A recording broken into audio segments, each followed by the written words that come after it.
ہم نے آپ کو بتایا تھا کہ اہل سنت کسے کہتے ہیں،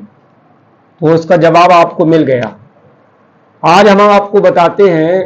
کہ وہابی کسے کہتے ہیں اور ان کا عقیدہ کیا ہے۔ تو اس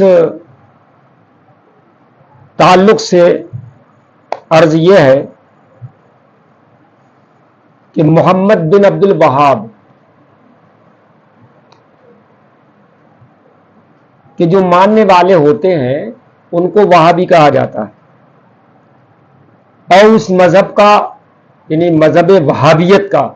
جو بانی مبانی ہے وہ محمد بن عبد الوہاب نجدی ہے، جس کے بارے میں دیوبند کے شیخ الاسلام مولانا حسین احمد تانوی دیوبندی اپنی کتاب الشہاب الثاقب میں لکھتے ہیں کہ محمد بن عبد الوہاب نجدی ابتدائے 13ویں صدی میں نجد عرب سے ظاہر ہوا، یعنی عرب کا جو حصہ ہے کہ نجد ہے، اور ایک حصہ ہے حجاز کہلاتا ہے، جس میں مکہ شریف ہے، مدینہ شریف ہے، جدہ ہے، اور ایک حصہ اس کا نجد کہلاتا ہے۔ تو کہتے ہیں کہ نجد عرب سے ظاہر ہوا، اور چونکہ یہ خیالات فاسدہ اور عقائد باطلہ رکھتا تھا، اس لیے اس نے اہل سنت و جماعت سے قتل و قتال کیا اور ان کو بالجبر یعنی زبردستی اپنے خیالات کی تکلیف دیتا رہا، ان کے اموال کو یعنی ان کے مالوں کو غنیمت کا مال اور حلال سمجھتا رہا، یعنی ان کا مال حلال ہے۔ جس طرح سے جنگیں ہوتی تھی پہلے، تو جو فتح پا لیا کرتا تھا تو وہ اپنے مخالف کے مال کو لے لیا کرتا تھا، وہ مال غنیمت کہلاتا تھا۔ تو یہ اہل سنت و جماعت کے اموال کو مال غنیمت کے طور پر حلال سمجھتا رہا، ان کے قتل کرنے کو باعث ثواب اور رحمت شمار کرتا رہا کہ ان کا قتل کرنا باعث رحمت ہے اور باعث برکت ہے اور باعث رحمت ہے۔ اہل حرمین کو یعنی مکے کے رہنے والے اور مدینہ شریف کے رہنے والے، بالخصوص اہل حجاز کو یعنی جو خطہ حجاز کہلاتا تھا، اور پہلے جو آپ جس کو ہم مملکت سعودیہ عربیہ کہتے ہیں نا، تو اس کا نام پہلے حجاز ہی تھا، لوگ حجاز ہی کہا کرتے تھے۔ جب سے یہ آل سعود قابض ہوئے ہیں تب سے اس کا نام مملکت سعودیہ عربیہ پڑا ہے۔ تو اہل حجاز کو عام طور پر اس نے بڑی بڑی تکلیفیں دی۔ سلف صالحین یعنی جو ہمارے پرانے بزرگ اور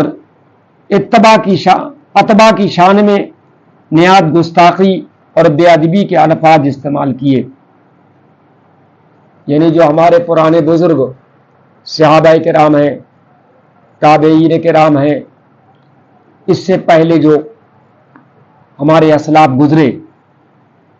محمد بن عبد الوہاب نجدی کا جو زمانہ آیا اس سے پہلے جتنے بھی ہمارے بزرگ اور اسلاف گزرے، تو ان کی شان میں اس نے نہایت گستاخیاں کی اور بے ادبی کے الفاظ استعمال کیے۔ بہت سے لوگوں کو اس کی تکلیف شدیدہ کی وجہ سے مدینہ منورہ اور مکہ معظمہ بھی چھوڑنا پڑ گیا، لوگوں نے اپنے وطن کو چھوڑ دیا، مکہ معظمہ کو چھوڑ دیا، مدینہ طیبہ کو چھوڑ دیا، اور ہزاروں آدمی اس کے اور اس کی فوج کے ہاتھوں شہید بھی ہوئے۔ تو یہ جو میں نے پڑھ کے آپ کو سنایا ہے، یہ دیوبند کے شیخ الاسلام حسین احمد مدنی اور جو تانوی کہلاتے تھے، اس نے اپنی کتاب الشہاب الثاقب میں یہ محمد بن عبد الوہاب کا اس طرح سے تعارف کرایا ہے۔ اس نے اپنا مذہب باطل پھیلانے کے لیے ایک کتاب بھی لکھی جس کا نام کتاب التوحید رکھا۔ آج بھی وہ ملتی ہے عربی کے اندر، آپ سعودی عرب جائیے وہاں بھی آپ کو ملے گی، اور یہاں پر بھی کیا ہندوستان کے عربی کے اندر بھی ملتی ہے۔ اس نے اس کے ذریعے کیا کیا، اس میں لکھا کہ انبیاء و اولیاء علیہم الصلاۃ و تسلیمات اور خود حضور صلی اللہ علیہ وسلم کی دل کھول کر اس نے توہین کی۔ پھر اسی کا ترجمہ ہندوستان میں جو وہابیت کا ہندوستان میں بانی ہے، جس کو ہم اسماعیل دہلوی کہتے ہیں، وہابی اس کو اسماعیل شہید کہتے ہیں، اسماعیل دہلوی نے کیا، جس کا نام تقویت الایمان رکھا، اور اس نے ایسا تفرقہ اور جھگڑا پیدا کیا کہ لوگوں کو جدا کر دیا، لوگوں کے دلوں کے اندر کیا ہے بغض اور عناد اور حسد پیدا کر دیا۔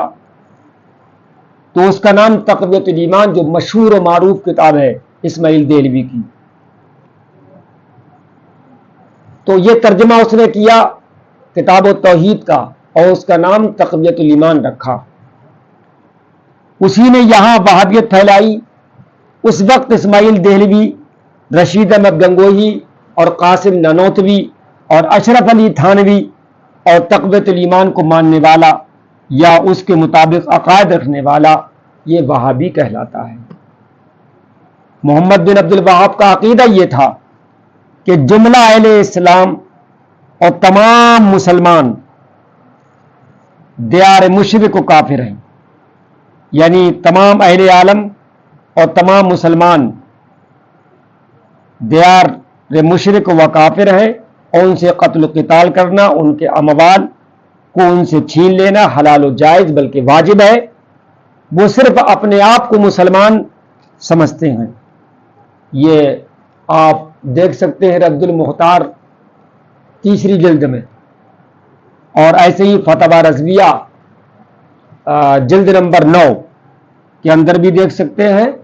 اور حسین احمد مدنی کی کتاب الشہاب الثاقب کے اندر بھی آپ دیکھ سکتے ہیں۔ تو یہ وہابیت کا میں نے آپ کو تعارف کرایا کہ اس کے بانی مبانی کون ہے، ہندوستان میں کون ہے اور عرب میں کون ہے۔ تو عرب میں اس کا بانی جو ہے وہ محمد بن عبد الوہاب نجدی ہے، اور اسی کتاب جو کتاب التوحید ہے اس کا ترجمہ تقویت الایمان کے نام سے کیا اس نے، تو وہ اسماعیل دہلوی ہے، اور وہ ہندوستان میں اس کا بانی مبانی یعنی وہابیت کا ہے۔ تو وہابی کسے کہتے ہیں، تو ہم نے تھوڑا سا آپ کو تعارف کرا دیا۔